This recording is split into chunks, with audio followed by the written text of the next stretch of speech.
Hello guys, now in this video let's understand common commands used in Docker.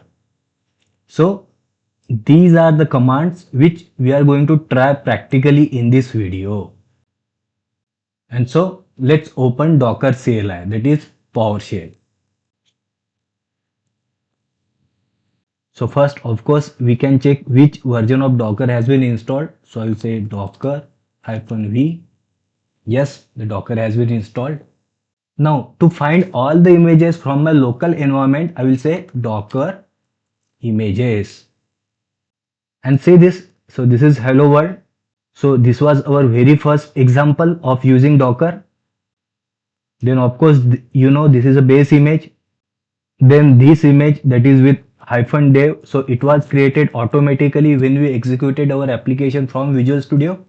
And then this image that is with tag version 2. So we explicitly built and ran our container from Docker CLI in our last video. Okay.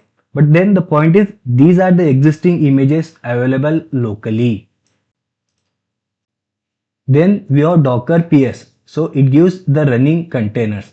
Now guys, if you remember in our previous video, see we had started this container.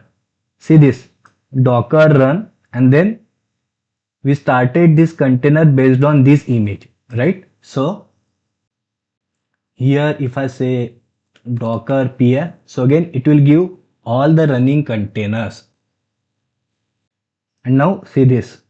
So this container that is based on our image, it is our first Docker app with version v2. It is running and it's been running for 5 hours, right?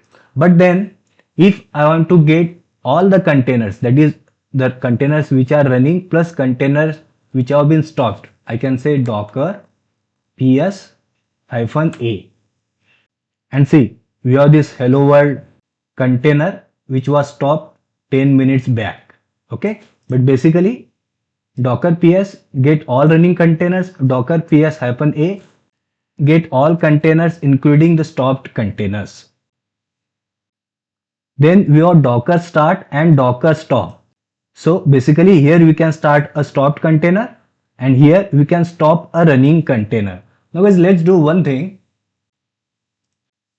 So again I will say docker ps, so it will give me running containers. So if you see this container is running, right? See this bc7. So let's just stop this container. So I will say docker stop. See guys, there is no need to enter the complete container ID. We can enter first 3-4 alphabets as well. So I will say bc7 and I will say enter. And now let's cross check. So if I say docker ps, see now we have only one container which is running. But now if I say docker ps-a and say this container with version v2, it has exited 13 seconds ago. So it's not running now, right? But then if we want to run this container again, what I will do? I will say docker start and again bc7. And let's cross check again. I say docker ps. So yes, now our container is running again. And then we have this docker rm, that is remove a container, and docker rmi, that is remove a image. So here now I will say docker rm and again I will say bc7. Now see this, it says cannot remove container because it's running, right? So we have to stop it. So I will say docker stop bc7. And now I will try to remove this container. And now if I say docker ps-a, that is show me all the containers, and see this, that container with our application with version v2, it's not there. So it's neither running nor it's available under all the containers. So it has been removed, right? Now let's try to remove an image.